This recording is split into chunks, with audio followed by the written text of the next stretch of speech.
घरेलू तशद्दुद भी इस वक्त कानूनी जुर्म है। पहले ये एक फैमिली का, ख़ानदान का ज़ाती मसला समझा जाता था, लेकिन सिंध घरेलू तशद्दुद रोकथाम और तहफ़्फ़ुज़ एक्ट 2013 के बाद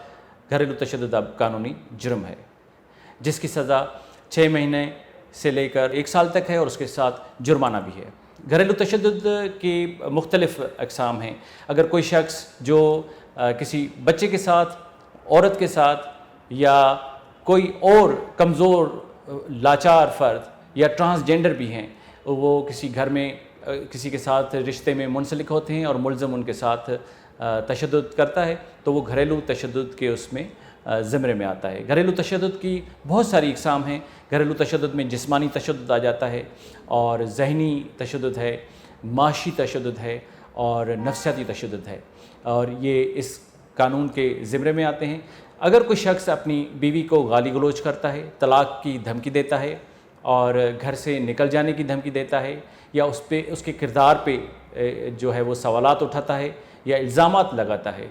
या अगर कोई शख्स अपनी घर की किसी औरत को जो है वो बांझ होने के ताने देता है, तो ये सब जो हैं वो घरेलू तशद्दुद के ज़िम्रे में आते हैं। अगर कोई शख्स अपनी बीवी को, माँ को, बहन को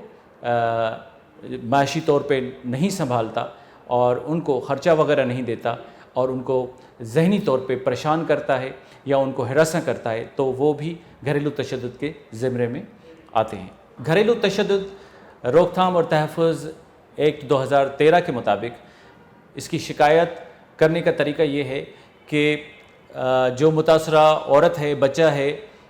या कोई कमज़ोर शख्स है, वो इसकी शिकायत जो है अपने हद के अपने इलाके के मजिस्ट्रेट या पुलिस स्टेशन पे कर सकता है।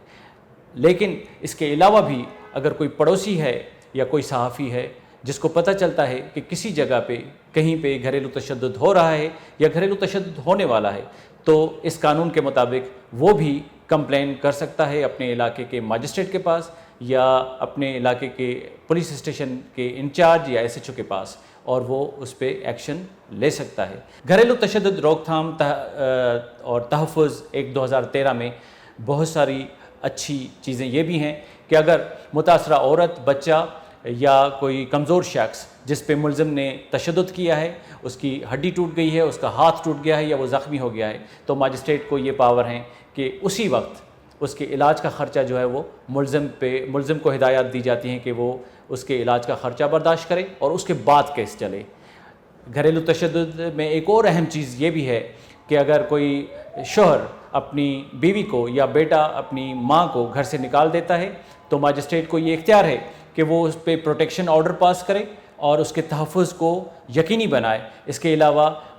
वो घर अगर उस माँ के नाम पे नहीं है, उस बेटी के नाम पे नहीं है, तो उसमें मजिस्ट्रेट को ये इख्तियारात हासिल हैं कि मजिस्ट्रेट वो ऑर्डर कर सकता है कि जी उस औरत को और उस माँ को उसी घर में जो है वो रहने की इजाज़त होगी और उसका तहफ़्फ़ुज़ यकीनी बनाया जाएगा। घरेलू तशद्दुद की अगर शिकायत मिलती है और पुलिस उस पर घर पे पहुंचती है और घर पे छापा मारती है और जो मुतासरा औरत या बच्चा या कमज़ोर शख्स उसको अपनी तहवील में लेती है, तो सबसे इम्पॉर्टेंट अहम चीज़ जो होती है वो जो पुलिस को करनी होती है वो ये कि वो बच्चा, वो औरत, वो मुतासरा जो फ़र्द है या कमज़ोर आदमी या बूढ़ा आदमी जिस पे तशद्दुद हो रहा था, वो किस हालत में मिला है उसका मुशीरनामा बनाना बहुत ज़रूरी होता है। इसके अलावा उस मुतासरा शख्स को जिस पे तशद्दुद हो रहा था, वो उसके जिस्म पे कौन कौन से ज़ख़म थे, और ये मुशीरनामा जो ज़ख़्मों का है वो बनाना भी बहुत ज़रूरी होता है।